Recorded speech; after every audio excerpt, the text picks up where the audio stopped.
2023 жылы жеке сектордың қатысуымен пилоттық жобаны іске асыру шеңберінде Қазақстанның бірқатар өңірлерінде сыйымдылығы шағын үйлер ашылды. Бұл мүгедектігі бар балаларға арнаулы әлеуметтік қызмет көрсетудің шағын түрде жинақталған орталықтары. Қазіргі уақытта сыйымдылығы шағын үйлер Ақмола, Батыс Қазақстан, Қарағанды, Түркістан облыстарында, сондай-ақ Астана және Шымкент қалаларында жұмыс істейді. Жалпы олар 130 орынға есептелген және көрсетілетін қызмет алушылардың тұратын жерлеріне тікелей жақын орналасқан.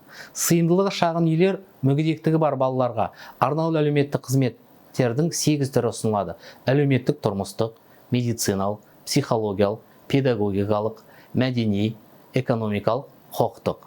Алдағы уақытта сыйымдылығы шағын үйлер республиканың барлық өңірлерінде ашу, сол арқылы шалғай аудандарға әрбір мұқтаж адамға арнаулы әлеуметтік қызметтерге қолжетімділікті қамтамасыз ету жоспарлануда. Жеке бизнестің инвестицияларын тарту мен шағын қызмет көрсету үйлерін салу арқылы бюджет есебінен үлкен орталықтар салуға қаражат үнемделеді. Сол себепті оны әлеуметтік қолдаудың басқа да шараларын көрсетуге қайта бағыттауға мүмкіндік туындайды.